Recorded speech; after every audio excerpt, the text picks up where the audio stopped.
শান্তিপূর্ণ মানুষগুলো কি করলো যে এর উপরে জেনারেল ডায়ার গুলি চালালে? মানে তুমি আমার অধীন হও, তাহলে আমি তোমার সাথে মিত্রের মতো আচরণ করব, নইলে কিন্তু নয়। তো সেই ডেটে সূর্যাস্তের মধ্যে কিন্তু ট্যাক্সটা জমা দিতে হবে। ভারতীয়দের ঠিক এই টাইমে কি নিয়ে বিক্ষোভ, এটা যদি আগে থেকে ইংরেজরা জানতে পারে তাহলে তাদের স্ট্র্যাটেজিগুলো নিতে সুবিধা হবে। তারা তো ভারতবর্ষের সবকিছু নিয়ে জানেন না, ভারতবর্ষের কালচার কিরকম, ভারতবর্ষের মানুষ কি খায় কি পরে, কেমন তাদের ফুড হ্যাবিট, কেমন তাদের শিক্ষা, কিছুই তাদের জানা নয়, তাই তো? তাই হঠাৎ করে এসে এরকম অজানা জায়গায় এসে মানুষগুলোকে শাসন করবেন কি করে? Hello students, welcome to BSACI. আজকে আমি সুস্মিতা দে হিস্ট্রি ডিপার্টমেন্ট থেকে পিএসসি ক্লার্কশিপ এক্সামিনেশনের ইতিহাসের অংশ নিয়ে আজকে আলোচনা শুরু করছি। আচ্ছা, প্রথমেই আমি দেখাবো এই এক্সাম দিতে গেলে আমাদের ঠিক কতটা সিলেবাসের এরিয়া কভার করতে হবে। ইতিহাস বিভাগে পড়াশোনার ক্ষেত্রে যেটা একদম প্রথম জানতে হবে সেটা হচ্ছে এই যে ইতিহাসের যে সিলেবাসটা যে কোনো কম্পারেটিভ এক্সামের ক্ষেত্রে করা হয়েছে, সেক্ষেত্রে সিলেবাসটা শুরু হচ্ছে একেবারে প্রাচীন ভারতের ইতিহাস থেকে নিয়ে আধুনিক ভারতের ইতিহাস পর্যন্ত। তাই ইতিহাসের এই প্রাচীন ভারতের ইতিহাসের মধ্যে ঠিক কোন কোন অংশ পড়ছে সেটা প্রথমে একটুখানি বলে দিই। সেখানে মূলত পড়ছে সভ্যতাগুলো, দুটো সভ্যতা, সিন্ধু সভ্যতা বৈদিক সভ্যতা থেকে নিয়ে আমাদের বাংলার পাল সেন যুগ এবং তার মাঝখানে রয়েছে মৌর্য এবং কুষাণ যুগ। এই অংশটা পড়ছে অ্যানশিয়েন্ট ইন্ডিয়ান হিস্ট্রির পার্টে। আর মিডিয়েভাল হিস্ট্রিতে থাকছে ভারতের মুসলিম ইতিহাস, অর্থাৎ কিনা সুলতানি সাম্রাজ্যের ইতিহাস, মুঘলদের ইতিহাস এবং সেই সংক্রান্ত বিভিন্ন ধর্মীয় যে আলোচনা সেগুলো আমাদের মধ্যযুগের ইতিহাসের মধ্যে পড়ছে। এবং থাকছে মডার্ন ইন্ডিয়ান হিস্ট্রি, এবং যে কোনো পরীক্ষার ক্ষেত্রে এই মডার্ন ইন্ডিয়ান হিস্ট্রি এটা হচ্ছে সবচেয়ে গুরুত্বপূর্ণ পার্ট এবং এখান থেকেই হচ্ছে সবচেয়ে বেশি প্রশ্ন আসে। কোন কোন বিভাগ থেকে কি কি প্রশ্ন এসছে সেটা আমি দেখাবো এবং তার সাথে সাথে অবশ্যই দেখাবো যে কোন পার্টটা আমাদের খুব বেশি করে পড়তে হবে। এবার এক ঝলকে আমি দেখিয়ে দিচ্ছি যে কি কি টপিক রয়েছে।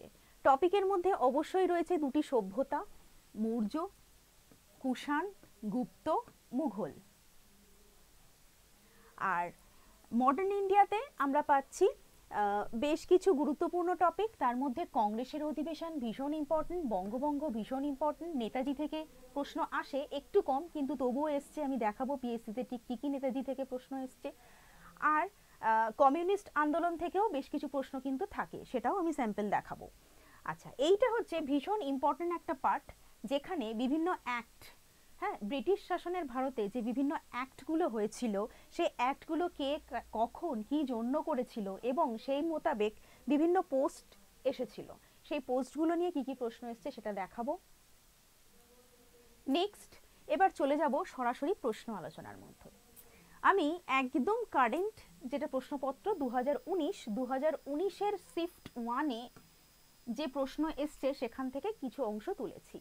মডার্ন ইন্ডিয়ার পোর্শনে দেখা যাচ্ছে মহাত্মা গান্ধী থেকে প্রশ্ন। আমি একটু আগে বলছিলাম যখন সিলেবাসটা দেখালাম যে মহাত্মা গান্ধীর পোর্শনটা কিন্তু এবং মহাত্মা গান্ধী তৎসংলগ্ন যে মডার্ন ইন্ডিয়ার পোর্শন সেটা ভীষণ ইম্পর্টেন্ট। তো সেখান থেকে আমরা 19-এ যে প্রশ্নটা ফেস করেছি সেটা হচ্ছে মহাত্মা গান্ধী তার অহিংস অসহযোগ আন্দোলন কোথায় প্রথম শুরু করেছিলেন। ঠিক আছে, কোথায়? এখানে বিষয় হলো আমরা প্রত্যেকেই ভারতের রাজনীতিতে মহাত্মা গান্ধীর যে অবদান সেটা সম্পর্কে কিন্তু ভীষণভাবে ওয়াকিবহাল, কিন্তু তার রাজনৈতিক যে কর্মকাণ্ড সেটা কি ভারতবর্ষ থেকেই শুরু হয়েছিল? না। যদি ভারতবর্ষ থেকে শুরু না হয়ে থাকে তাহলে কোথায় থেকে শুরু হতে পারে? এখানে অপশন বিভিন্ন রকম রয়েছে, তো এর মধ্যে থেকে সঠিক উত্তর হচ্ছে দক্ষিণ আফ্রিকায়। ঠিক আছে, কেন দক্ষিণ আফ্রিকায় একটু বলে দিই। ভারতবর্ষে মহাত্মা গান্ধীর রাজনৈতিক কর্মকাণ্ড শুরুর অনেক আগে কিন্তু তিনি দক্ষিণ আফ্রিকায় গিয়েছিলেন এবং সেখানে নিপীড়িত মানুষদের আইনি অধিকার পাওয়ার জন্য তিনি কিন্তু লড়াই করেছিলেন এবং সেখানে তিনি নাটাল কংগ্রেস তৈরি করেছিলেন। ঠিক আছে, এবং সেখানেই তিনি প্রথম অহিংস অসহযোগ আন্দোলন শুরু করেছিলেন। এই অহিংস অসহযোগ আন্দোলনটা ঠিক কি? অহিংস অসহযোগ আন্দোলন এটা হচ্ছে অহিংস, অর্থাৎ কিনা হিংসা নয়, হিংসা নয় এবং তার সাথে কি অসহযোগ, অর্থাৎ কিনা সহযোগিতা করব না। কিসের সাথে সহযোগিতা করব না? সরকারি বিভিন্ন আইন কানুন নিয়ম সেগুলোর সাথে অসহযোগিতা করব, এবং কিন্তু সেটা অহিংস পথে, কোনো রকম হত্যা মারামারি খুন জখম নয়। এই সিস্টেমের মধ্যে দিয়ে আমরা আমাদের দাবি দাওয়াকে আদায় করব। এই রকম সিস্টেম কিন্তু তিনি প্রথম সাউথ আফ্রিকাতে তিনি অ্যাপ্লাই করলেন, এবং মারাত্মক সাকসেস হলেন এই সিস্টেমটায়। এবং তারপরে তিনি কিন্তু ভারতবর্ষে এসে তার রাজনৈতিক কর্মকাণ্ড শুরু করেছিলেন। ঠিক আছে, তাহলে আমাদের এখানে প্রশ্ন যেটা ছিল, মহাত্মা গান্ধী প্রথম কোথায় অসহযোগ আন্দোলন করেছিলেন, সেটা কিন্তু অবশ্যই দক্ষিণ আফ্রিকাতে। কেমন, তার কর্মকাণ্ডের জীবন শুরুই হয়েছিল দক্ষিণ আফ্রিকাতে, তারপরে তিনি ওখান থেকে সফল হয়ে ভারতবর্ষে আসেন এবং ভারতবর্ষের রাজনীতিতে তার অ্যাক্টিভ পার্টিসিপেশন আমরা দেখেছি। নেক্সট কোশ্চেন আর একটা মহাত্মা গান্ধী থেকে, এটা এসছে 2019-এর শিফট 1-এ। কেমন, তো এখানে দেখা যাচ্ছে যে আমরা যে প্রশ্ন দেখছি মহাত্মা গান্ধীর হত্যা, মহাত্মা গান্ধীর হত্যা কবে হচ্ছে। ঠিক আছে, তো মহাত্মা গান্ধীর হত্যার ক্ষেত্রে আমরা যেটা জানি সেটা হচ্ছে তোমার মহাত্মা গান্ধীকে খুন করা হয়েছিল। হ্যাঁ, নাথুরাম গডসে খুন করেছিলেন, সেটা দিল্লিতে, দিল্লির যে বিড়লা ভবন আছে সেই তার প্রাঙ্গণে মহাত্মা গান্ধীকে হত্যা করা হয়েছিল, এবং সালটা হচ্ছে 1948। 47-এ ভারত স্বাধীন হয়েছিল, এখানে কিন্তু খুব সুন্দর করে মনে রাখা যায় ভারতবর্ষ যখন স্বাধীন হচ্ছে সেই সালটা হচ্ছে 1947 সাল, এবং ঠিক তার পরের বছরে গিয়ে আমরা কিন্তু তার হত্যাটা দেখছি। ঠিক আছে, নেক্সট আবার একটা গান্ধীজি থেকে প্রশ্ন। গান্ধীজি কোন চুক্তি স্বাক্ষরিত হয়েছিল যার মাধ্যমে গান্ধীজি আইন অমান্য আন্দোলন প্রত্যাহার করার সিদ্ধান্ত নিয়েছিলেন? ভীষণ ইম্পর্টেন্ট, এখানে কিন্তু সালটা বলে দেওয়া হয়েছে। যেখানে যাদের সালে তুখোর অভিজ্ঞতা বা সাল সুন্দরভাবে মনে থাকে তাদের কাছে কোশ্চেনটা কিছুই না, তারা 1931-এ কোন চুক্তি হয়েছিল সেটা দেখেই কিন্তু এটা বুঝতে পারবে। কিন্তু যদি আমাদের মনে হয় যে এটা সাল আমার মনে নেই, তাহলে কিন্তু আমাকে ঘটনা অনুযায়ী মনে রাখতে হবে। তো এক্ষেত্রে আমরা দেখতে পাচ্ছি যে গান্ধী আরউইন চুক্তি, ঠিক আছে, গান্ধী আরউইন চুক্তি এর মাধ্যমে কিন্তু আমরা দেখতে পাচ্ছি যে আইন অমান্য আন্দোলন প্রত্যাহার করছে। এখানে একটা কথা বলি, সেটা হচ্ছে এই যে কার্জন নেহেরু চুক্তি, হ্যাঁ, এই রকম চুক্তি কিছু ছিলই না। ঠিক আছে, সুতরাং এইগুলো যদি আমরা অমিট করে যাই, কার্জন নেহেরু, কার্জন গান্ধী, এগুলো কিন্তু মানে এই চুক্তিগুলো ছিল না, এটা যদি আমরা জেনে থাকি তাহলে কিন্তু অতি সহজেই আমরা কিন্তু এলিমিনেশনের মাধ্যমে কিন্তু এই উত্তরটা করতে পারবো। নেক্সট, আচ্ছা, এবার রবীন্দ্রনাথ ঠাকুরের জায়গাতে আমরা চলে এসেছি। তার আগে আমি আরেকটা কথা যেটা বলবো, আমি গান্ধীজি নিয়ে 3টে প্রশ্ন, স্যাম্পল প্রশ্ন দেখালাম। তো এই গান্ধীজির অংশ থেকে তাহলে আমরা ঠিক কোন কোন জায়গা পড়ছি? হ্যাঁ, 3টে স্যাম্পল প্রশ্ন দেখা হলো।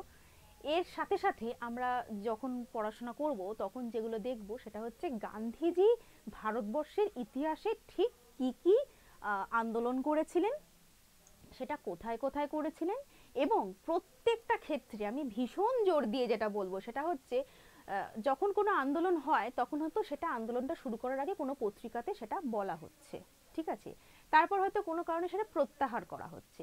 তো কোন পত্রিকাতে সেই আন্দোলন নিয়ে বলা হলো বা সেই কোন পত্রিকা ভীষণভাবে সেই আন্দোলনটাকে তুলে ধরলো, কোন কোন পত্রিকা, সেই পত্রিকাগুলোর নাম কিন্তু আমরা খুব ভালো করে মনে রাখবো। আর বিভিন্ন আন্দোলনের সময় গান্ধীজির সাথে কিন্তু বিভিন্ন মানুষজন ছিলেন, কোন কোন মানুষজন ছিলেন, এবং স্পেশালি মহিলা যদি থেকে থাকেন তাহলে কোন মহিলা নেতা বা নেত্রীকে আমরা পাচ্ছি সেই আন্দোলনে, সেগুলো কিন্তু মনে রাখবো, সালটা মনে রাখবো। এবং এক একটা আন্দোলনে, গান্ধীজির এক একটা আন্দোলনে কিন্তু এক একটা পার্টিকুলার মেসেজ থাকতো, বা হয়তো একটা কোনো স্লোগান থাকলো, কি কারণে তিনি এই আন্দোলনটা করলেন সেইটা কিন্তু আমরা মনে রাখবো।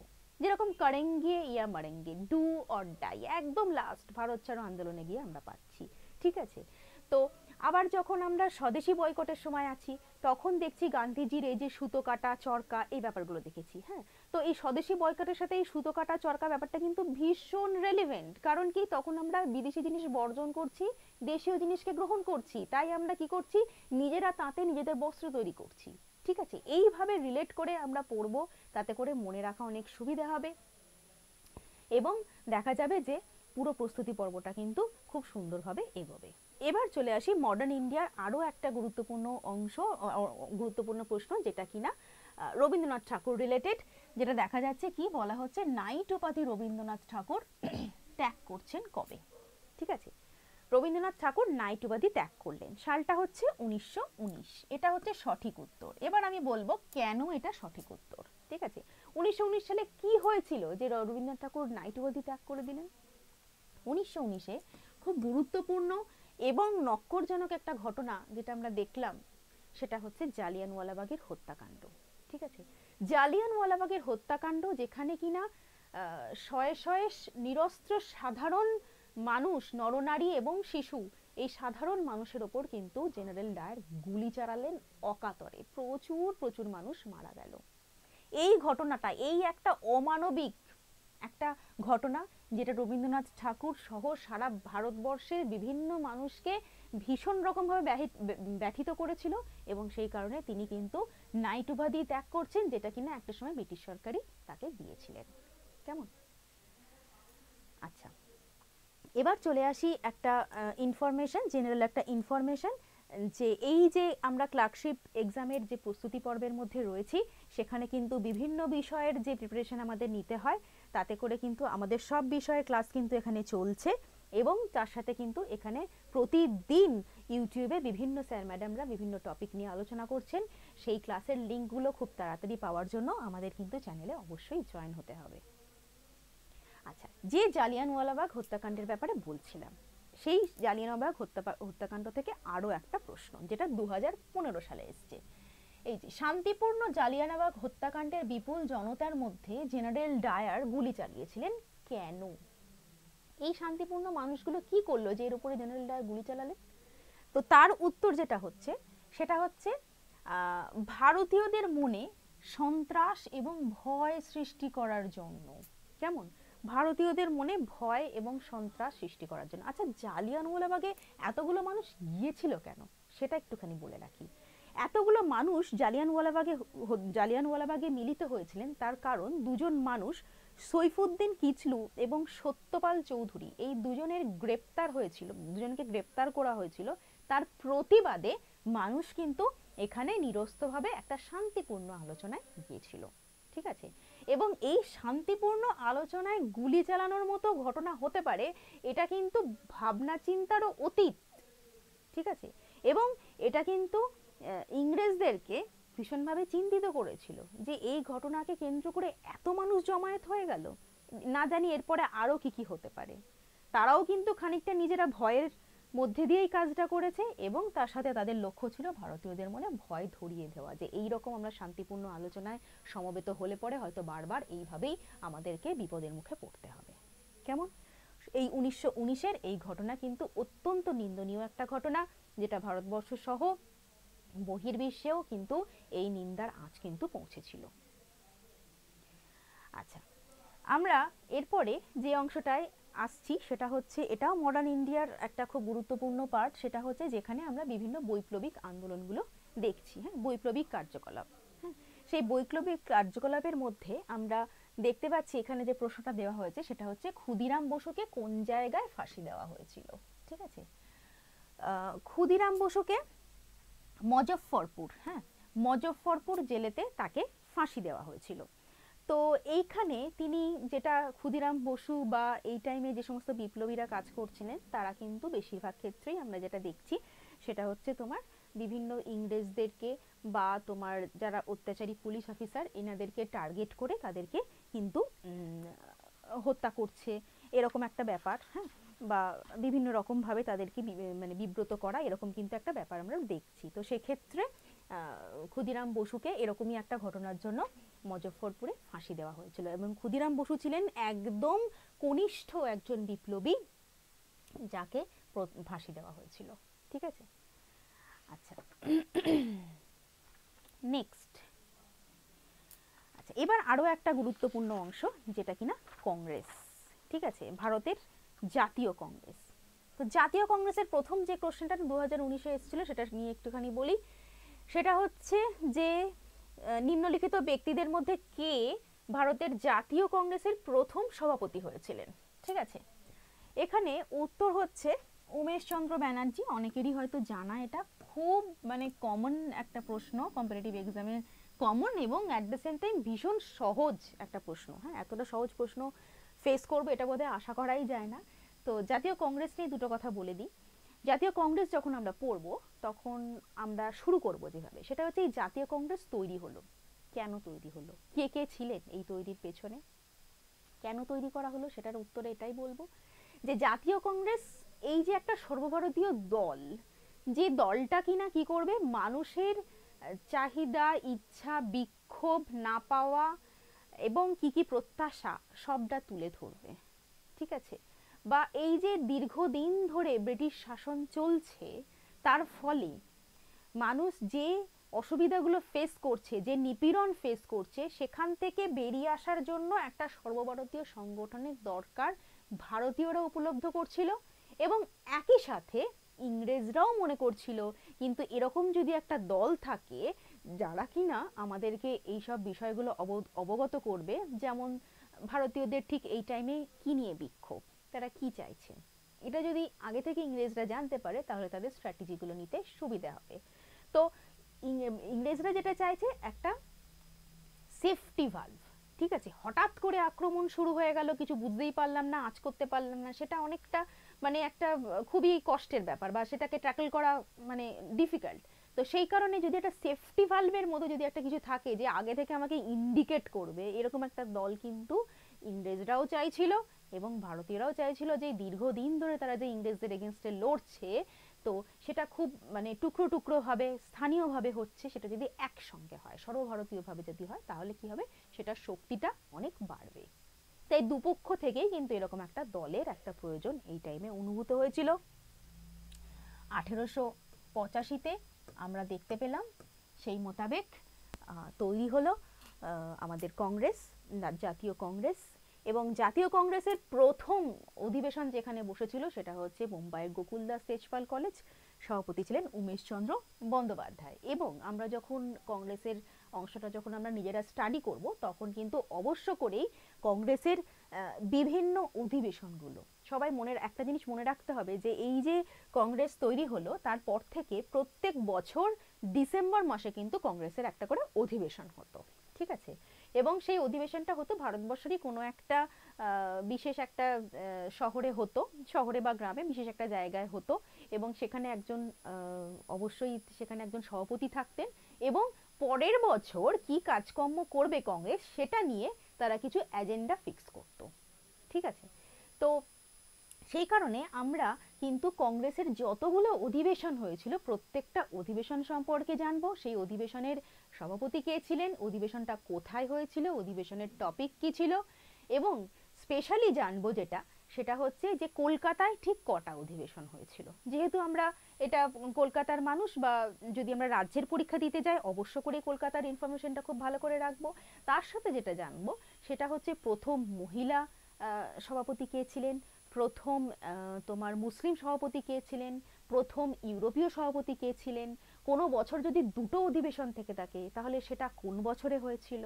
ঠিক আছে, স্পেশাল সেশন কোনগুলোকে বলা হচ্ছে, এই রকম ভাবে কিন্তু আমরা অধিবেশনের একটা পুরো লিস্ট করব। এগুলো কিন্তু যে কোনো কম্পিটিটিভ এক্সামের বইতে পাওয়া যায়, বা আমরা যারা সেলফ স্টাডি করছি তারাও কিন্তু বিভিন্ন বইতে এটা খুঁজে পেয়ে যাব বিস্তারিত আকারে।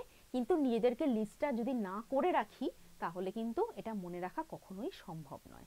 ঠিক আছে, তো এইভাবে আমরা কংগ্রেসের অংশটা কিন্তু অবশ্য করেই পড়ব। আচ্ছা, এর পরের প্রশ্ন ভীষণ খুব গুরুত্বপূর্ণ একটা প্রশ্ন, সেটা হচ্ছে তোমার গান্ধীজি স্বামী বিবেকানন্দ সংক্রান্ত, স্বামী বিবেকানন্দ শিকাগো ধর্ম সম্মেলনে বক্তৃতা দিলেন কবে।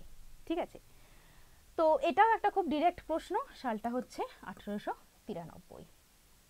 নেক্সট, শ্রীরামকৃষ্ণদেব, শ্রীরামকৃষ্ণদেবের জন্ম কোথায়। ঠিক আছে, এটাও হচ্ছে খুব ডিরেক্ট একটা প্রশ্ন, সেটা হচ্ছে হুগলি জেলায়, কামারপুকুর যে জায়গাটা সেটা হচ্ছে হুগলি জেলায় অবস্থিত। এই প্রসঙ্গে এবার দুটো কথা বলি, এই যে মনীষীদের সংক্রান্ত আমরা বেশ কিছু প্রশ্ন পাচ্ছি, শ্রীরামকৃষ্ণ সংক্রান্ত প্রশ্ন পেলাম, স্বামী বিবেকানন্দ সংক্রান্ত প্রশ্ন পেলাম, তাহলে এনাদের এই যে মনীষীদের সংক্রান্ত প্রশ্নগুলো ঠিক কিরকম আসতে পারে। এক তো আসতে পারে যেটা স্যাম্পল দেখালাম, তারা জন্ম কোথায়, এই ওরিয়েন্টেড প্রশ্ন যেরকম আসতে পারে, তার সাথে যেটা আমরা নিজেরা আর কি স্টাডি করব সেটা হচ্ছে এই যে স্বামী বিবেকানন্দের ভারতের রাজনীতিতে স্বাধীনতা সংগ্রামের ইতিহাসে কি অবদান। শ্রীরামকৃষ্ণ পরমহংসদেবের তিনি কি সরাসরি কোনো আন্দোলন করতে যাচ্ছেন তা কিন্তু নয়, কিন্তু এই টাইমে এই যে একটা মানে একটা বিক্ষুব্ধ সময়কারের যে একটা ঘটনাগুলো যখন আমরা পড়ছি, তখন এই যে স্বামী বিবেকানন্দকে আমরা এত বড় একজন লিডার হিসেবে পেলাম, যিনি কিনা বিশ্বের দরবারে হিন্দু ধর্মের শ্রেষ্ঠত্ব তুলে ধরলেন, এটা কিন্তু ব্রিটিশদের এগেনস্টে, ব্রিটিশ শাসনের এগেনস্টে কিন্তু একটা বিশাল বড় জবাব ছিল।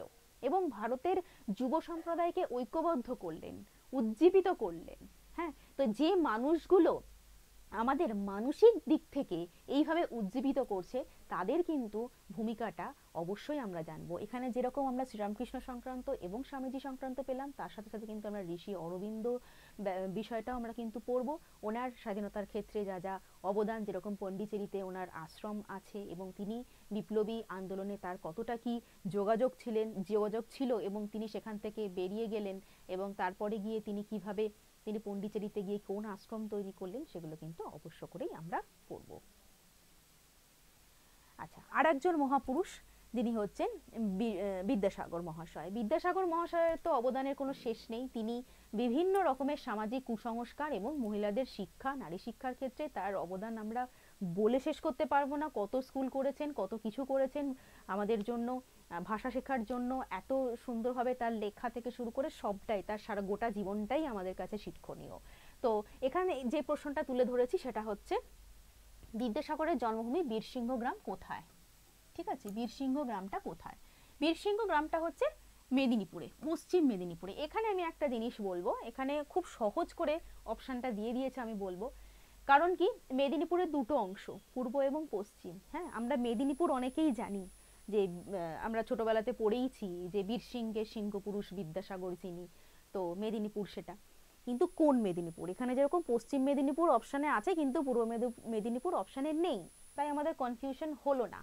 কিন্তু যদি পূর্ব মেদিনীপুর থাকতো, তাহলে কিন্তু আমরা একটুখানি কনফিউশনে পড়ে যেতাম, পূর্ব না পশ্চিম, তাই তো? তাই আমরা কিন্তু এটা একটু সুন্দর করে মনে রাখার চেষ্টা করব। নেক্সট।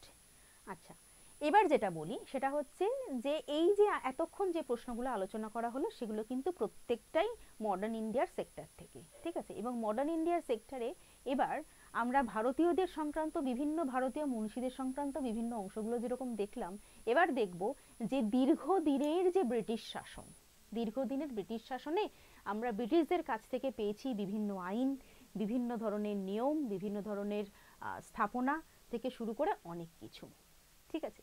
ইংরাজি শিক্ষাও কিন্তু আমাদের ব্রিটিশদের কাছ থেকেই আমরা পেয়েছি।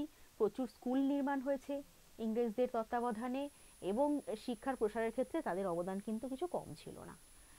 আচ্ছা, এখানে যে প্রশ্নটা এবার তুলে ধরা হয়েছে সেটা হচ্ছে 2015-তে আমরা ফেস করেছিলাম, কোন governor general fort William college স্থাপন করেছিলেন? ফোর্ট উইলিয়াম কলেজ, ঠিক আছে? এই ফোর্ট উইলিয়াম কলেজ হচ্ছে এমন একটা কলেজ যেখানে কি হতো না, যে সমস্ত সিভিলিয়ানরা ইংল্যান্ড থেকে এখানে আসছেন ভারতকে শাসন করার জন্য, ঠিক আছে? তারা তো ভারতবর্ষের সবকিছু নিয়ে জানেন না, ভারতবর্ষের কালচার কিরকম, ভারতবর্ষের মানুষ কি খায়, কি পড়ে, কেমন তাদের ফুড হ্যাবিট, কেমন তাদের শিক্ষা, কিছুই তাদের জানা নয়, তাই তো? তাই হঠাৎ করে এসে এরকম অজানা জায়গায় এসে মানুষগুলোকে শাসন করবেন কি করে? তো সেই কারণে তাদের একটা ট্রেনিং এর ব্যবস্থা হতো, সেটা হচ্ছে এই ফোর্ট উইলিয়াম কলেজে, ঠিক আছে? এবং এই ফোর্ট উইলিয়াম কলেজ নির্মাণ করেছিলেন যিনি, তিনি হচ্ছেন লর্ড ওয়েলেসলি। লর্ড ওয়েলেসলির হাত ধরে এই ফোর্ট উইলিয়াম কলেজ নির্মিত হয়েছিল। এখনো কিন্তু কলকাতায় রয়েছে এই ফোর্ট উইলিয়াম। এখানে মনে রাখার ক্ষেত্রে আমি যে ট্রিকটা আমি স্টুডেন্টদেরকে বলে থাকি সেটা হচ্ছে ফোর্ট উইলিয়াম, উইলিয়াম ওয়েলেসলি, মোটামুটি একটু কাছাকাছি শুনতে, সেই হিসেবে আমরা কিন্তু একটা মনে রাখতে পারি। কারণ আমরা এই যে বিভিন্ন গভর্নর জেনারেল, গভর্নর, হ্যাঁ, ভাইসরয়, এইরকম কিন্তু প্রচুর পোস্ট এবং তাদের কিন্তু অনেক ব্যক্তিদের নাম পাই। তো সেইগুলো সেই কারণে আমাদের গুলিয়ে যাওয়ার একটা ব্যাপার থাকে। তো এখানে ফোর্ট উইলিয়াম কলেজ কে স্থাপন করেছিলেন, এটা অত্যন্ত পেটেন্ট একটা প্রশ্ন এবং সহজ, বারবার বিভিন্ন পরীক্ষাতে এসছে, এটা কিন্তু আমরা এইভাবে মনে রাখতেই পারি। নেক্সট, আবার একটা গভর্নর জেনারেল সংক্রান্তই প্রশ্ন, স্বাধীন ভারতের শেষ গভর্নর জেনারেল কে ছিলেন? আচ্ছা, এই গভর্নর জেনারেল ব্যাপারটা কি সেটা একটুখানি বলি, ঠিক আছে? এই একটু আগে বলছিলাম না যে গভর্নর জেনারেল, ভাইসরয়, শুধু গভর্নর, হ্যাঁ, governor general of India, governor general of Bengal, আমরা কিন্তু বিভিন্ন পোস্ট পেয়েছি, ঠিক আছে? এই যে বিভিন্ন পোস্টগুলো পেয়েছি বিভিন্ন টাইমে, সেটা কিন্তু একটা বিস্তারিত ক্লাসে আমি অবশ্যই আলোচনা করব। আজকে আমি যেটা বলবো সেটা হচ্ছে যে ভারতের শেষ গভর্নর জেনারেল কে। হ্যাঁ, এক্ষেত্রে আমরা যেটা নামটা জানবো সেটা হচ্ছে চক্রবর্তী রাজা গোপালাচারী। এখানে প্রশ্নটা এমন হতে পারে যে স্বাধীন ভারতের শেষ গভর্নর জেনারেল কে ছিলেন, এছাড়াও এই প্রশ্নের ফরম্যাটটা আর একটা হতে পারে, সেটা হচ্ছে স্বাধীন ভারতের প্রথম ভারতীয় গভর্নর জেনারেল কে। তাহলেও কিন্তু উত্তর চক্রবর্তী রাজা গোপালাচারী হবে। আশা করি প্রশ্নটা ধরতে পেরেছো। আমি আরো একবার বলবো, সেটা হচ্ছে স্বাধীন ভারতের প্রথম ভারতীয় গভর্নর জেনারেল কে। আমরা কিন্তু এই গভর্নর জেনারেল পোস্টে চক্রবর্তী রাজা গোপালাচারীকে ছাড়া আর কিন্তু ভারতীয়কে পাচ্ছি না, ঠিক আছে? কারণ কি, এই পোস্টটা হচ্ছে যখন মহাবিদ্রোহ হচ্ছে, অর্থাৎ কিনা 1857 সালের পর থেকে কিন্তু আমরা এই ধরনের পোস্ট প্রথম পাচ্ছি, ঠিক আছে? কারণ তখন আমরা মহারানীর শাসন শুরু হচ্ছে এবং মহারানীর অন্তর্গত, মানে মহারানীর আন্ডারে, মহারানীর হিসেবে আর কি যিনি এখানে ভারতবর্ষে শাসন করছেন তাদের এই নামগুলো হচ্ছে। এবং এর আগেও ছিলেন বিভিন্ন সময়ে বিভিন্ন মানুষ ছিলেন, কিন্তু তখন নামগুলো আলাদা ছিল। কি নাম ছিল, কেন ছিল, সেগুলো একটা ক্লাসে অবশ্যই আমি বিস্তারিতভাবে বলবো, কিন্তু এখানে এতটা বলতে গেলে আমরা বাকি প্রশ্নগুলো আলোচনা করতে পারবো না এবং এই বিষয়টা ভীষণ ইম্পর্টেন্ট। আর একটা জিনিস, যদি বলে যে ভারতের শেষ গভর্নর জেনারেল হিসেবে যদি অভারতীয় বলি, অর্থাৎ কিনা ইংরেজদের তরফ থেকে কাকে পেয়েছিলাম, তাহলে কিন্তু হবে মাউন্টব্যাটেন, ঠিক আছে? আচ্ছা, আবার একটা জেনারেল ইনফরমেশন একটু শেয়ার করব, সেটা হচ্ছে আমাদের এই WBPSC ক্লার্কশিপের নতুন ব্যাচে কিন্তু এখন ভর্তি চলছে। ভর্তির প্রসেস জানার জন্য আমাদের এই নাম্বারে ফোন করতে হবে এবং সেখানে ভর্তির প্রসেস জেনে নিয়ে নাম এনরোল করতে হবে। ব্যাচ কিন্তু খুব শীঘ্রই শুরু হতে চলেছে। আচ্ছা, এখানে কোর্স ফি সংক্রান্ত কিছু তথ্য দেওয়া হয়েছে, যেটা বিভিন্ন রকম ডেসক্রিপশনে দেওয়া থাকে।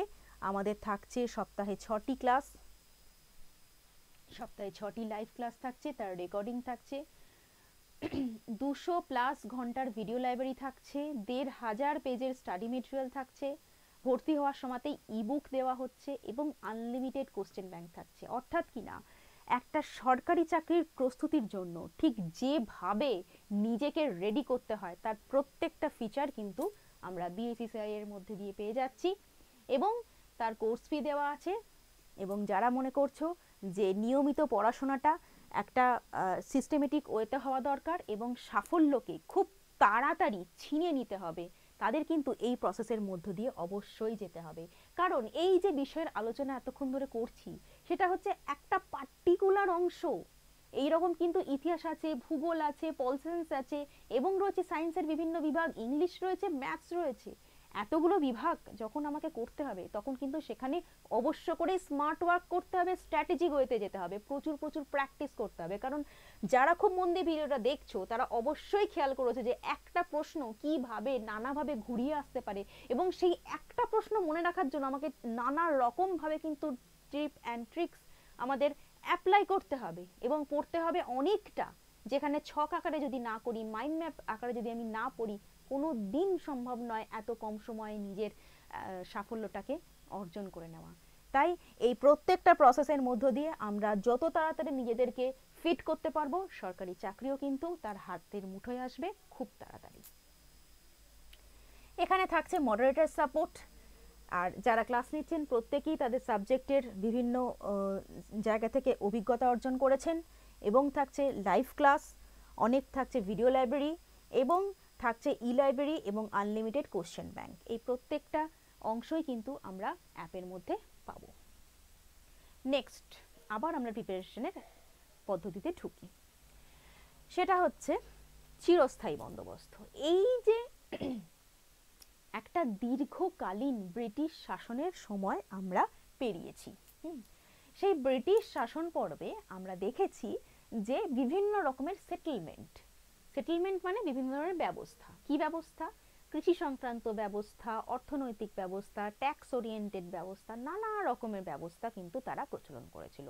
কারণ আমাদের ভারতবর্ষে তখনও পর্যন্ত ইকোনমিক বেস হচ্ছে কৃষিকাজ এবং সেই কৃষিকাজ থেকে কিন্তু রাজকোষের যে অর্থ, সেটা তো ট্যাক্স আর কি, সেটা তো তুলে নেওয়ার জন্য একটা সিস্টেম থাকতে হবে। তো সেটা বিভিন্ন সময়তে এলাকা বিশেষে কিন্তু সেটা কিন্তু একটু ভ্যারি করতো। যে এলাকায় যে ধরনের ট্যাক্স সিস্টেম মানে লাগু করা যাবে সেইভাবে সেটাকে করতে হতো। তো সেই কারণে আমরা বিভিন্ন সময়তে কিন্তু নানা রকম ব্যবস্থা দেখেছি, ভারতবর্ষের বিভিন্ন অংশে বিভিন্ন রকম ব্যবস্থা। কোনো একটা ব্যবস্থা যদি ফ্লপ করে তখন সেটাকে রিভাইজ করে আবার একটা নতুন ব্যবস্থা। তো সেই রকমভাবে আমরা চিরস্থায়ী বন্দোবস্তকেও পেয়েছি লর্ড কর্নওয়ালিসের হাত ধরে 1793। লর্ড কর্নওয়ালিস এই চিরস্থায়ী বন্দোবস্ত চালু করলেন। চিরস্থায়ী অর্থাৎ কিনা চিরকাল স্থায়ী থাকবে যে বন্দোবস্তটা, হ্যাঁ, চিরকাল এই রকম সিস্টেমেই আর কি ট্যাক্সটা কালেক্ট করা হবে। এই চিরস্থায়ী বন্দোবস্তের সাথে যুক্ত আর একটা খুব গুরুত্বপূর্ণ বিষয় ছিল, সেটা হচ্ছে সূর্যাস্ত আইন। ঠিক আছে,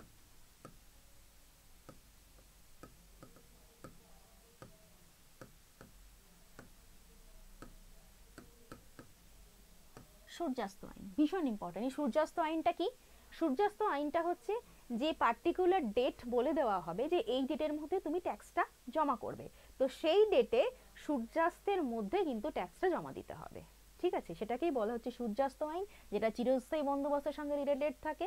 এবং এই ব্যবস্থাটা আমরা পাচ্ছি কার হাত ধরে? লর্ড কর্নওয়ালিসের হাত ধরে। কেমন?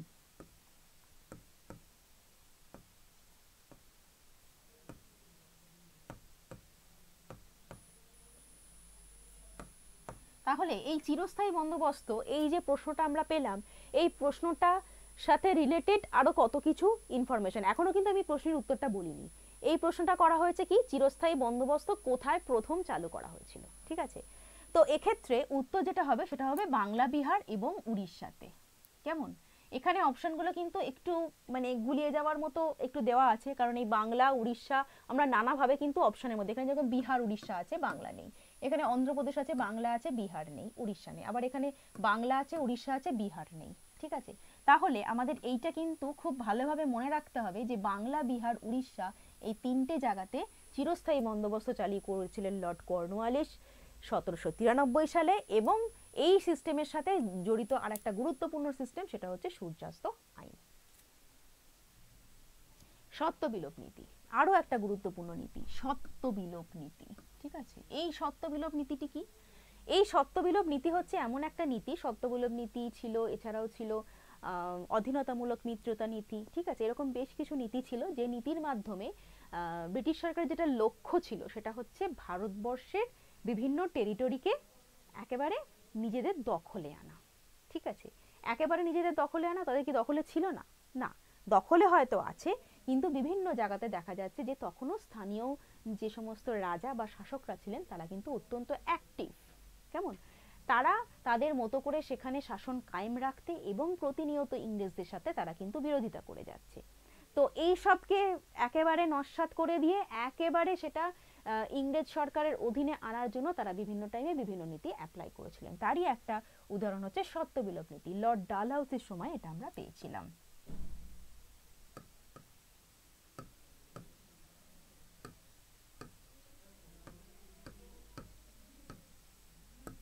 লর্ড ডালহাউসি সত্ত্ব বিলোপ নীতি উদ্ভাবক।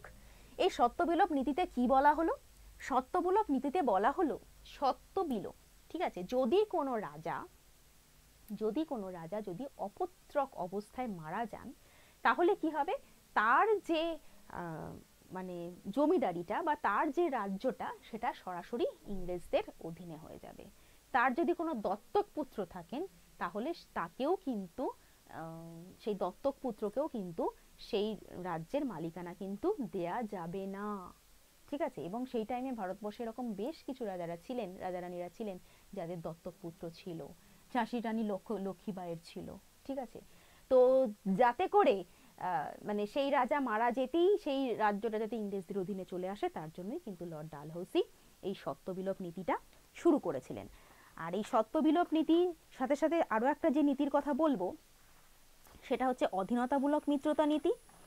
অধীনতামূলক মিত্রতা নীতি ছিল আরো একটা গুরুত্বপূর্ণ নীতি, যেখানে কিনা কি হচ্ছে তোমার অধীনতামূলক মিত্রতা নীতি, অর্থাৎ কিনা যদি দেখা যায় যে সেই রাজা ইংরেজদের সাথে বা ব্রিটিশদের সাথে মিত্রের মতো আচরণ করে, অধীন হয়ে থাকে, তাহলে ইংরেজ তাদের সাথে মিত্রের মতো আচরণ করবে। অধীন হয়ে থাকার মানেটা কি? অধীনতামূলক মিত্রতা নীতি, মানে তুমি আমার অধীন হও, তাহলে আমি তোমার সাথে মিত্রের মতো আচরণ করব, নইলে কিন্তু নয়। কে কার মিত্র হবে? ইংরেজ কর্তৃপক্ষ ভারতীয় সেই শাসকের সাথে মিত্রের সম্পর্কে থাকবে, যদি সেই শাসক ইংরেজদের অধীন হয়ে থাকে। ঠিক আছে? তো এই অধীনতামূলক মিত্রতা নীতি যিনি অ্যাপ্লাই করছেন তিনি হচ্ছেন লর্ড ওয়েলেসলি।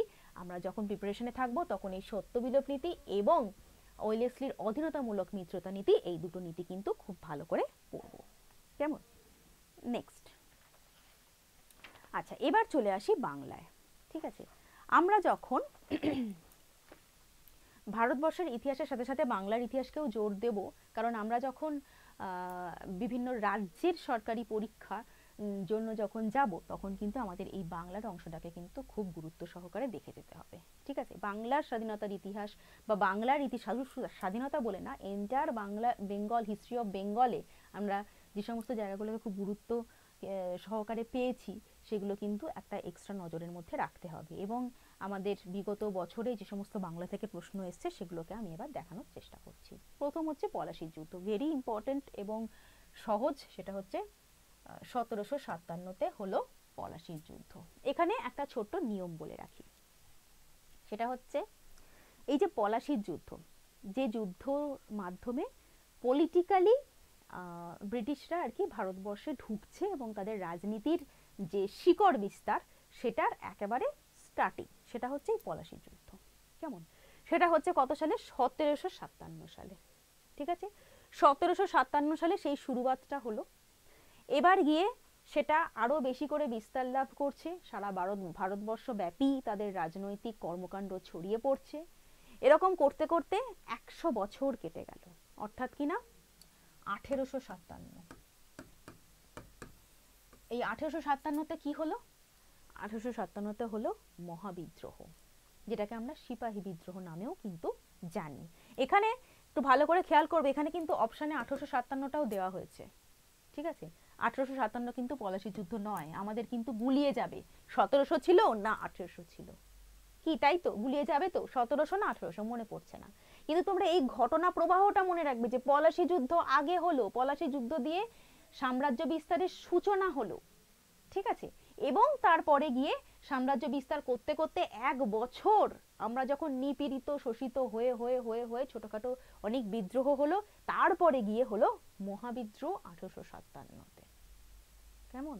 এই 100 বছর বা এই 100 বছরের যে প্রসেসটা, তখনও কিন্তু সেটা ছিল ইস্ট ইন্ডিয়া কোম্পানির শাসন, তখনও কিন্তু ব্রিটিশ সরকার নয়। আমরা কিন্তু খুব ভালো করে মনে রাখবো। এই 1857-তে যখন আমরা হেরে গেলাম, মহাবিদ্রোহ তথা সিপাহী বিদ্রোহতে যখন হেরে গেলাম, তখন গিয়ে কিন্তু সেটা মহারানীর শাসনের পর্যায়ে আমরা কিন্তু এলাম। তার আগে পর্যন্ত কিন্তু ইস্ট ইন্ডিয়া কোম্পানির অধীনে কিন্তু ভারতবর্ষের শাসন প্রণালী চলেছে। ঠিক আছে? এবং এই 1857-র আরেকটা গুরুত্বপূর্ণ ঘটনা কি, এই যুদ্ধ পর্যন্ত আমরা কিন্তু মুঘল বাদশাহ বা মুঘল সম্রাটকে পাচ্ছি। শেষ মুঘল সম্রাট কে ছিলেন? আমরা অবশ্য করেই মনে রাখবো, দ্বিতীয় বাহাদুর শাহ জাফর।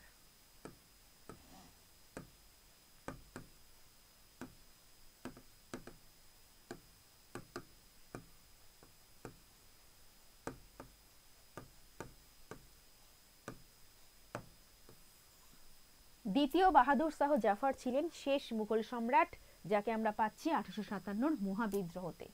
ঠিক আছে? আমি এখানে জাফরটা সার্কেল করলাম, কারণ কি, জাফর ছিল তার ছদ্মনাম। এই নামে তিনি লিখতেন, শায়েরি লিখতেন, উর্দু কবিতা লিখতেন এই জাফর ছদ্মনামে। এবং ততদিন পর্যন্ত কিন্তু 1857 সাল পর্যন্ত কিন্তু দিল্লিতে মুঘল সরকার কিন্তু এক্সিস্ট করছে।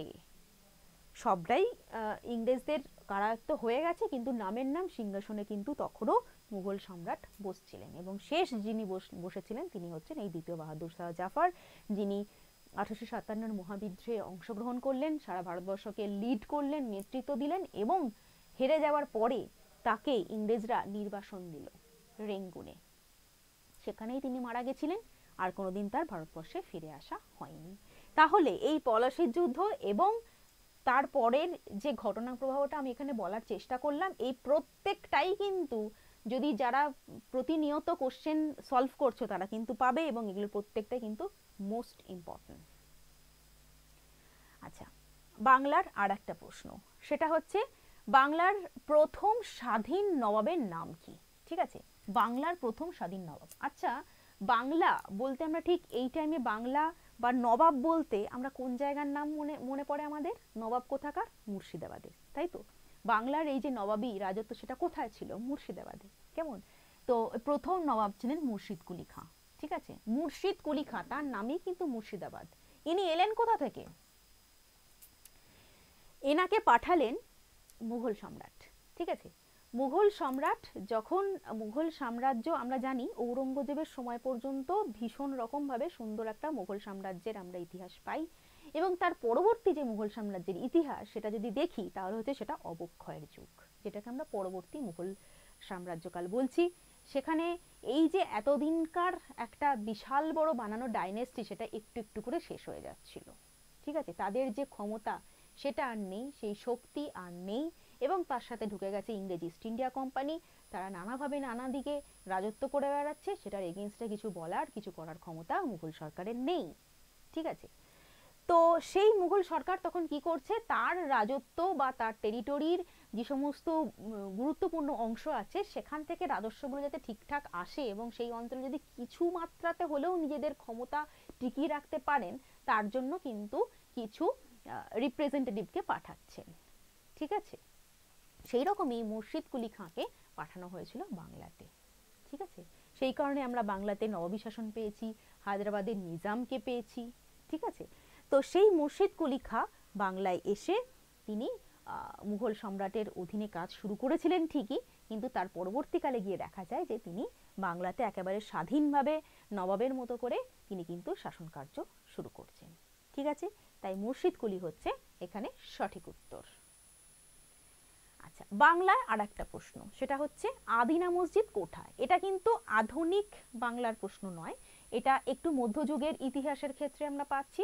মধ্যযুগের ইতিহাসে আমরা কিছু সুলতানকে পেয়েছিলাম বাংলাতে, বিভিন্ন জায়গাতে শাসন করতে পেয়েছিলাম, তো তখনই এই আদিনা মসজিদ তৈরি হয়েছিল, যেটা কিনা পান্ডুয়াতে রয়েছে। ঠিক আছে,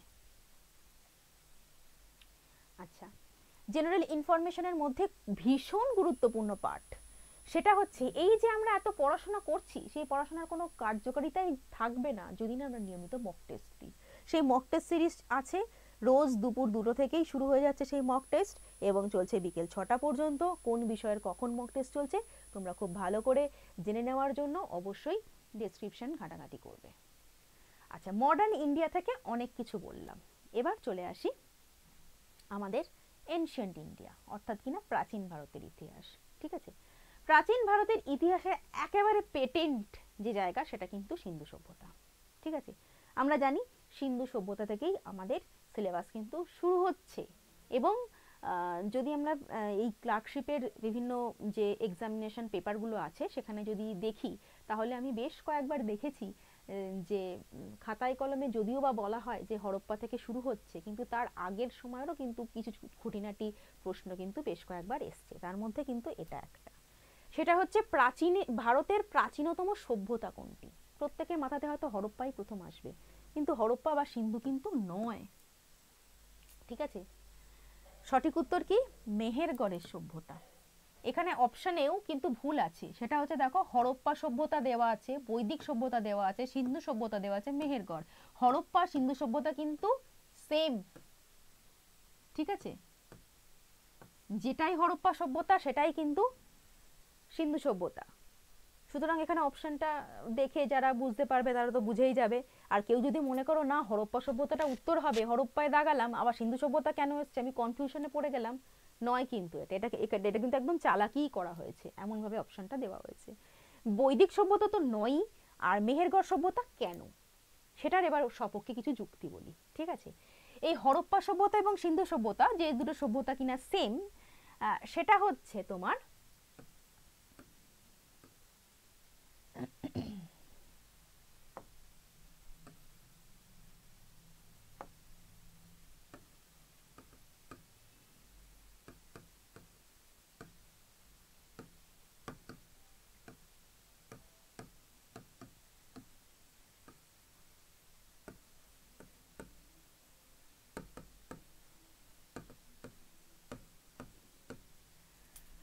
হরপ্পা সভ্যতা বা সিন্ধু সভ্যতা হচ্ছে তাম্র প্রস্তর যুগের সভ্যতা বা তাম্র ব্রোঞ্জ যুগের সভ্যতা। এটার মানে কি?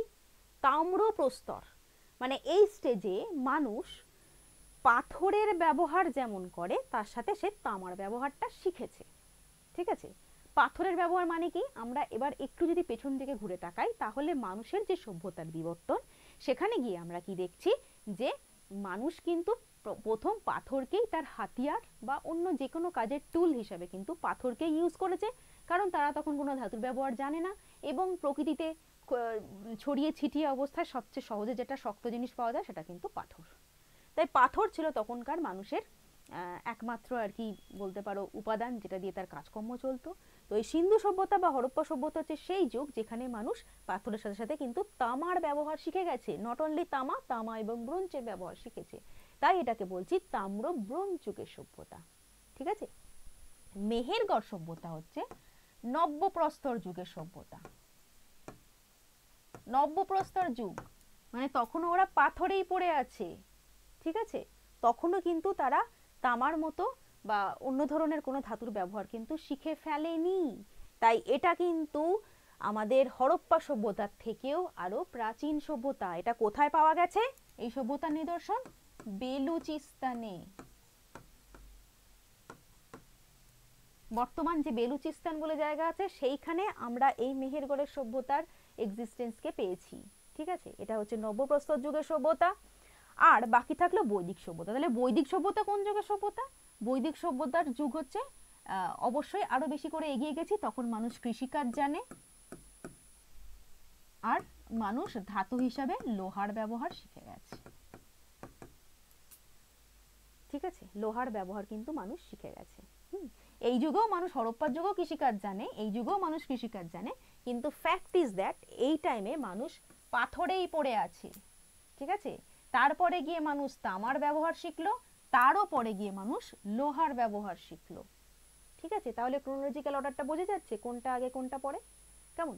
এইভাবে কিন্তু মানুষের সভ্যতার ইতিহাস এগিয়েছে এবং এটা হচ্ছে একটা খুব গুরুত্বপূর্ণ প্রশ্ন যেটা 2019-এ এসেছিল। এনশিয়ান্ট ইন্ডিয়ার খুব গুরুত্বপূর্ণ আর একটা জায়গা, সকলের এটা ভীষণ পছন্দের আমার মনে হয়, সেটা হচ্ছে গৌতম বুদ্ধের জন্মস্থান কত। এটার মতো বোধহয় সহজ কোশ্চেন হয় না, তাই না? কিন্তু যদি একটু খুব ভালো করে দেখি এখানে যে অপশনগুলো দেওয়া আছে সেটা কিরকম। কপিলাবস্তু দেওয়া আছে, লুম্বিনী দেওয়া আছে, সারনাথ দেওয়া আছে, বোধগয়া দেওয়া আছে। আমরা খুব ভালো করে জানি সারনাথ আর বোধগয়াটা হবে না, কিন্তু আমরা যখন পড়ি যে গৌতম বুদ্ধের জন্মস্থান কোথায় তখন আমরা কি পড়ি?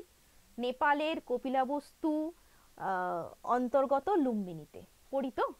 তাহলে এখানে দুটোই অপশনে রয়েছে, কপিলাবস্তুও রয়েছে আবার নেপালও রয়েছে। তাহলে আমরা কোনটা করব?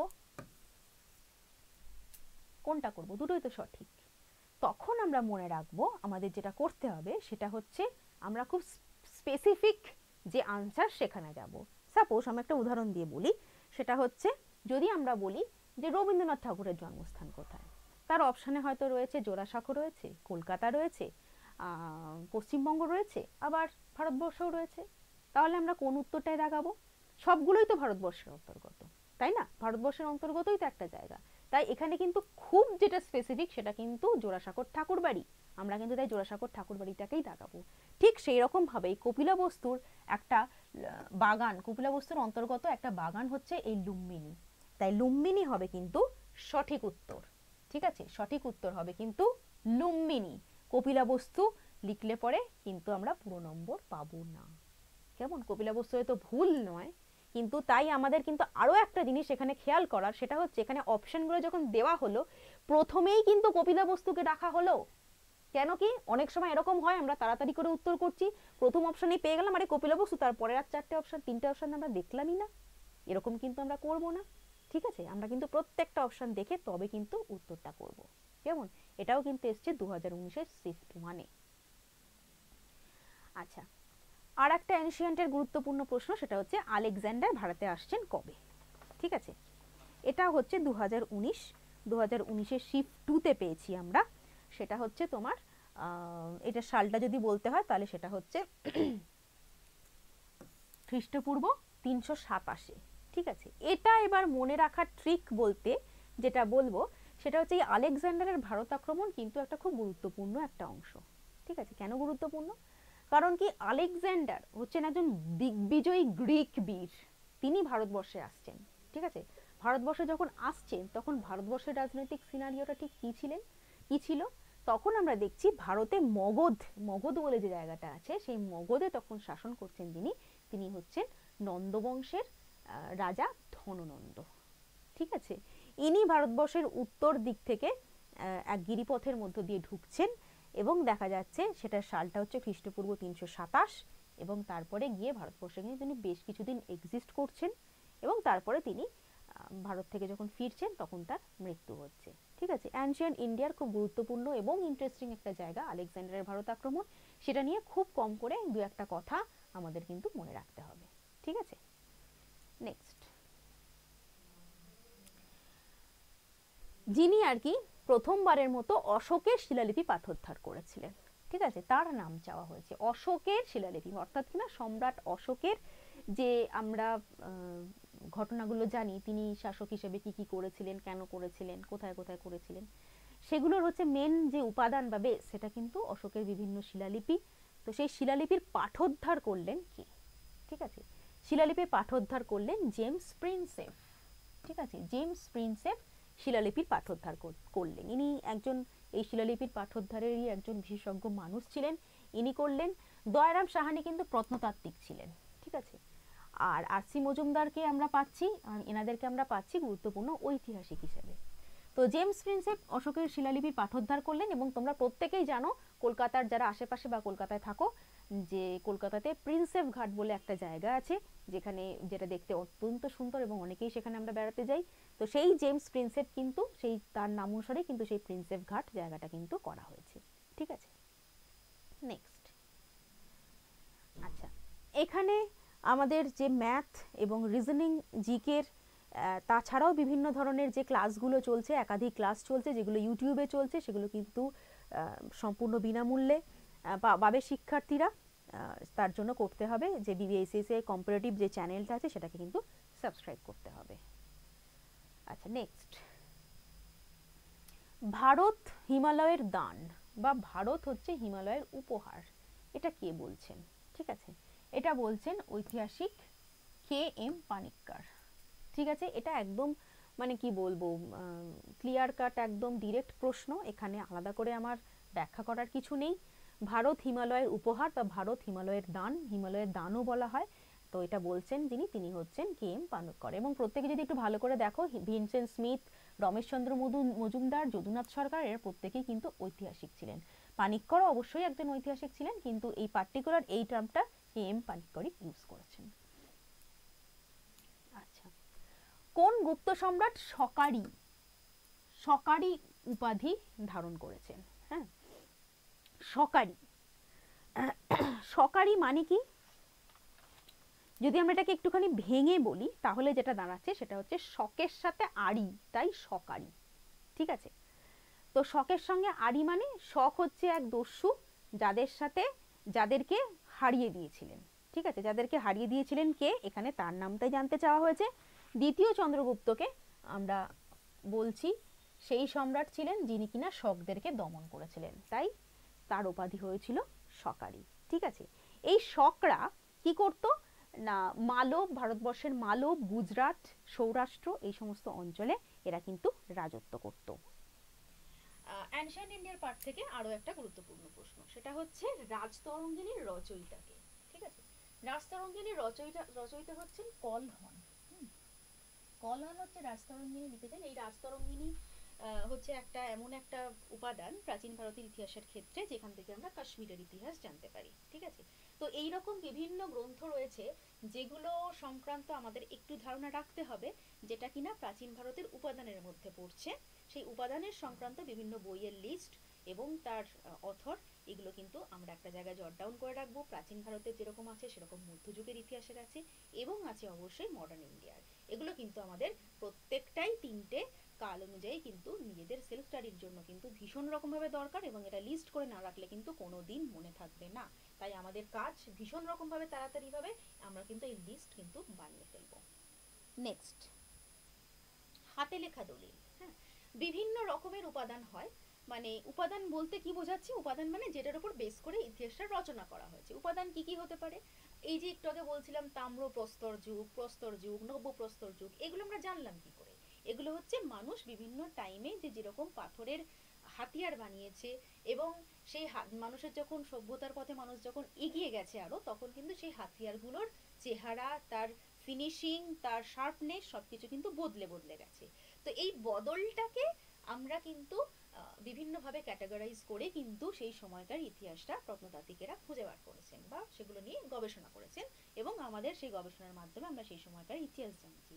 তো দলিল অর্থাৎ কিনা হাতে লেখা দলিল বলতে যেটা বোঝায়, মানুষ তো লেখা শিখছে আরো অনেক পরে, সেই লেখা ব্যাপারটা যখন আসছে, সেই হাতে লেখা ব্যাপারটা যখন আসছে, সেটাকে আমরা কি বলছি? ঠিক আছে, হাতে লেখা দলিলকে যেটা বলা হয় সেটা হচ্ছে পাণ্ডুলিপি বা ম্যানুস্ক্রিপ্ট বা পাণ্ডুলিপি। ঠিক আছে, এখানে যে সমস্ত অপশনগুলো দেওয়া আছে তার মধ্যে আছে নিবন্ধ, বই, ম্যাগাজিন। এগুলো তো কোনোটাই হবে না, কারণ ম্যাগাজিন আমরা প্রায় ছাপার আকারে পাই, বই সেটাও একটা বাইন্ড করা একটা জিনিস, হাতে লেখা বইও হতে পারে। আর আছে নিবন্ধ, সেটাও কিন্তু হাতে লেখা হতে পারে, কিন্তু হাতে লেখা একটা দলিল, হ্যাঁ, সেটা বলতে কিন্তু পাণ্ডুলিপি বা ম্যানুস্ক্রিপ্টকেই বোঝানো হয়। একটা বইও একটা ম্যানুস্ক্রিপ্টের আকারেই থাকে, এবং সেটা যখন ছাপা হয়ে যাচ্ছে, হাতে লেখা যে অংশটা সেটাও কিন্তু তখন পাণ্ডুলিপি, এবং সেটাকে তারপরে গিয়ে ছাপা হচ্ছে। তাহলে হাতে লেখা যে ব্যাপারটা, যখন হাতে লেখা একদম অবস্থায় আছে, সেটাকে কিন্তু আমরা পাণ্ডুলিপি বলবো, ইংরেজিতে ম্যানুস্ক্রিপ্ট। কোনো কোনো জায়গাতে কিন্তু ম্যানুস্ক্রিপ্ট মানে এটাও কিন্তু বাংলা উচ্চারণে বা বাংলা মানে অক্ষরে কিন্তু লেখা থাকে যে ম্যানুস্ক্রিপ্ট এইভাবে। তাই আমাদের কিন্তু দুটো ভাষাতেই এটা জেনে রাখতে হবে, পাণ্ডুলিপি এবং ম্যানুস্ক্রিপ্ট। নেক্সট, বেশ কিছু প্রশ্ন আমরা পেলাম অ্যানালিসিস করতে গিয়ে, যেগুলো কিন্তু তথাকথিত যে ইতিহাসের যে আমরা সিলেবাস দেখছি, অর্থাৎ কিনা প্রাচীন, মধ্য, আধুনিক, সেটার কোনোটা পার্টেই পড়ছে না, অর্থাৎ কিনা ভারতবর্ষের ইতিহাসের মধ্যেই পড়ছে না। হ্যাঁ, ভারতবর্ষের বাইরে অর্থাৎ কিনা ইউরোপের ইতিহাসের বিভিন্ন সময়ের ঘটা বিভিন্ন ঘটনা বা বই, এইরকম সংক্রান্ত কিন্তু প্রশ্ন আমরা কিন্তু এখানে আসতে দেখছি পিএসসি ক্লার্কশিপে। তো সেই প্রশ্নগুলো আমি একটুখানি দেখিয়ে নিই। সেটার মধ্যে প্রথমে যেটা রাখা হচ্ছে সেটা হচ্ছে প্যারামিলিটারি ফোর্স। প্যারামিলিটারি ফোর্স আর কি, আমরা কোন দলের, নাৎসি দলের মধ্যে যে প্যারামিলিটারি ফোর্সটা দেখতে পাচ্ছি, তো সেটার নাম কি? ঠিক আছে, সেই প্যারামিলিটারি ফোর্সের নাম হচ্ছে স্টর্ম ট্রুপার্স। স্টর্ম মানে হচ্ছে কি ঝড়। ঠিক আছে, এটা আমরা কোথায় পেয়েছি? জার্মানিতে পেয়েছি। ঠিক আছে, এই প্যারামিলিটারি যে ফোর্স, সেটা যে নাৎসি গঠনের মধ্যে যে ছিল, সেই নাৎসি দলে সেই প্যারামিলিটারি ফোর্সকে বলা হতো স্টর্ম ট্রুপার্স। ঠিক আছে, এছাড়াও এলিট গার্ড ছিল, গোস্টাপো ছিল, লাল শার্ট ছিল, এগুলোর কিন্তু এক একটা আলাদা আলাদা নাম আছে। লাল শার্ট তারা লাল আর কি ড্রেস পরতো, গেস্টাপো হচ্ছে তোমার যারা গুপ্ত হত্যার সাথে যুক্ত ছিল। ঠিক আছে, এইরকম কিন্তু বিভিন্ন ভাগ ছিল, তার মধ্যে প্যারামিলিটারি ফোর্স কিন্তু স্টর্ম ট্রুপার্সদের বলা হতো। আচ্ছা, মেইন ক্যাম্প আর একটা গুরুত্বপূর্ণ, এটা একটা বই লেখা, তো এই লেখক হচ্ছেন হিটলার। ঠিক আছে, এই বইটা হচ্ছে হিটলারের লেখা বই, মেইন ক্যাম্প। তার নিজের জীবনী আর কি মেইন ক্যাম্প লিখেছিলেন। এবং এটাও কিন্তু আমরা দেখছি যে হিটলার যখন আর কি ভারতের যে, ভারত বলবো না, সারা বিশ্বের ইতিহাসের যে বিশ্বযুদ্ধের যে পর্যায়ে আমরা ছিলাম, সেই পর্যায়ে গিয়ে আমরা হিটলারের বিভিন্ন কার্যকলাপ দেখেছি। তো তখনই তার এই বই লেখা, এবং সেই বইয়ের নাম কিন্তু এখানে জানতে চাওয়া হয়েছে। আচ্ছা, দুনিয়ার মজদুর এক হও, এটা হচ্ছে লেনিন। ঠিক আছে, লেনিনের কাছ থেকে কিন্তু আমরা এই স্লোগানটা পাচ্ছি, দুনিয়ার মজদুর এক হও। ডিসকভারি অফ ইন্ডিয়া, এটা হচ্ছে আর একটা বই যেটা অবশ্যই ভারতবর্ষের ইতিহাসের সাথে রিলেটেড, এটা লিখছেন মহাত্মা গান্ধী। আচ্ছা, এখানে আমি যে সমস্ত প্রশ্নগুলো আলোচনা করলাম, সেটা কিন্তু কোনো না কোনো এক্সামেতে এসছে, একাধিকবার এসছে, এবং প্রত্যেকটা প্রশ্নের পাশেই কিন্তু সাল মেনশন করে দেওয়া হয়েছিল।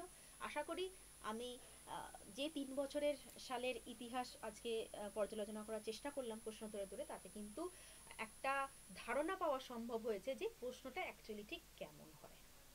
এবং এই যে প্রশ্নের ধরনগুলো আমরা দেখলাম, তার ফলে আমাদের পড়ার ধরন বা পড়ার স্ট্র্যাটেজি ঠিক কি হবে, সেটা নিয়ে কিন্তু আমাদের এবার ভাববার সময় চলে এসছে। কেমন? তো এরপর থেকে আমরা যেটা করব, নিয়মিত এরপরে এক একটা টপিক ধরে এবং সেই টপিক কেমনভাবে পড়তে হবে এবং সেই টপিক থেকে কি কি প্রশ্ন এসছে সবটা কিন্তু সেইভাবে আমরা পড়াশোনা করার চেষ্টা করব। এবং আমি প্রত্যেকের কাছে একটা বিষয় ভীষণ রকমভাবে মাথায় রাখার জন্য বলবো, সেটা হচ্ছে ইতিহাসের যখন আমরা প্রস্তুতি পর্ব নেব তখন কিন্তু অবশ্যই সেটা হবে ক্রোনোলজিক্যাল অর্ডারে। অর্থাৎ কিনা এনশিয়েন্টের ঘটনা প্রথমে পড়বো, তারপর মধ্যযুগের ঘটনা পড়বো, তারপরে গিয়ে আধুনিক যুগের ঘটনা পড়বো। কারণ এই ইতিহাস কিন্তু কোনো খণ্ড বিখণ্ড বা কোনো একটা পার্টিকুলার কি বলবো একটা ছেঁড়া কোনো অংশ নয়, প্রত্যেকটার সাথেই কিন্তু যোগসূত্র রয়েছে। তাই যদি আমরা অতীতকে না জানি আমরা কিন্তু বর্তমানকে জানতে পারবো না। এবং সেটা যদি ক্রোনোলজিক্যাল অর্ডারে পড়ি তাহলে কিন্তু সেটা আমাদের বোঝার জন্য, মনে রাখার জন্য ভীষণ রকমভাবে এফেক্টিভ হবে। ইতিহাস কিন্তু মুখস্থ করার যে একটা মানে অনেক মুখস্থ করতে হবে এরকম কিন্তু ব্যাপারটা নয়। একটা কনসেপ্ট যদি আমরা তৈরি করে নিতে পারি তাহলে কিন্তু প্রশ্ন যতই ঘুরিয়ে দিক না কেন সেটা কিন্তু আমরা আমাদের আয়ত্তের মধ্যে রাখতে পারবো, এটা আমার বিশ্বাস। আশা করি ক্লাস প্রত্যেকের ভালো লেগেছে এবং সেটা অবশ্যই আমাদের কমেন্টে জানাতে হবে এবং আমাদের চ্যানেলটাকে সাবস্ক্রাইব করে রাখতে হবে, কারণ আমরা প্রতিনিয়ত বিভিন্ন বিষয়ের এরকম কোশ্চেন ধরে ধরে আলোচনা, টপিক ধরে ধরে আলোচনা এগুলো কিন্তু করতেই থাকবো। তাই সেই লিঙ্কগুলো সবার আগে পেয়ে যাওয়ার জন্য আমাদের চ্যানেলটাকে সাবস্ক্রাইব করতে হবে যাতে নোটিফিকেশনটা ঝটপট সেখানে চলে যায়। Thank you.